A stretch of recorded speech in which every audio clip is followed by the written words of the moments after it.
حضرت علی رضی اللہ تعالیٰ عنہ نے فرمایا، جو اللہ کے تھوڑے سے رزق پر راضی ہوگا، اللہ بھی اس کے تھوڑے سے عمل پر راضی ہوگا۔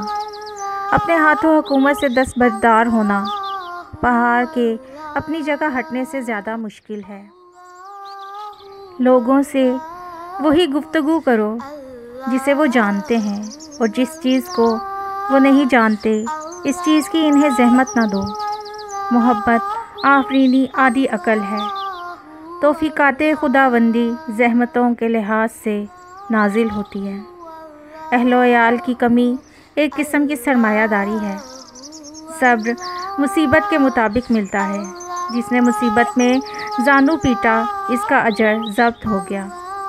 دعا کے بعد حاجت روائی، توبہ کے بعد قبولیت، استغفار کے بعد مغفرت اور شکر کے بعد مزید نعمت لازم ہے۔ مومن کی زبان اس کے دل کی پشت ہے اور منافق کا دل اس کی زبان کی پیٹھ۔ خوش نصیب کہ جسے اس کی اپنی برائی دوسرے لوگوں کی عیب جو اس سے محفوظ رکھے۔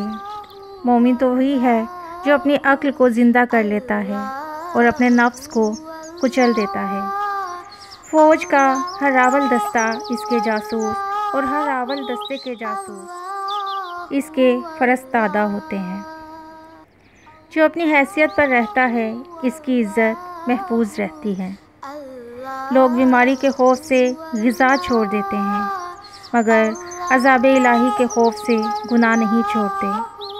لوگوں کے آگے جھکنے سے ان سے مایوس ہو جانا بہتر ہے۔ دولت کے نشے سے خدا کی پناہ، اسے سوائے موت کے کوئی نہیں اتار سکتا۔ شریر میں کوئی اچھی بات دیکھو تو اس سے دھوکہ نہ کھاؤ، اور شریف سے کوئی غلطی سرزد ہو جائے تو اس سے نفرت نہ کرو۔ کمینوں کا دولت مند ہو جانا مخلوق خدا کے لیے ایک عظیم مصیبت ہے۔ جو ظاہر لوگوں سے بھاگے اسے تلاش کرو، اور جو لوگوں کو تلاش کرے تم اس سے بھاگو۔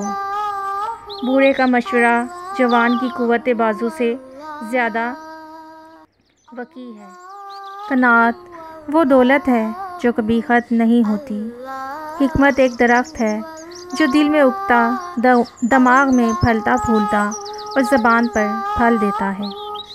دانا وہ ہے کہ اپنی حقیقت اور حیثیت پہچانتا ہو، اور جہالت اور نادانی کے لیے یہ کافی ہے کہ انسان خود شناسی کے جوہر سے محروم ہو۔ نیکوں کی صحبت اختیار کرو، نیک ہو جاؤ گے۔ بدوں کی صحبت سے پرہیز کرو، تم بدی سے بچے رہو گے۔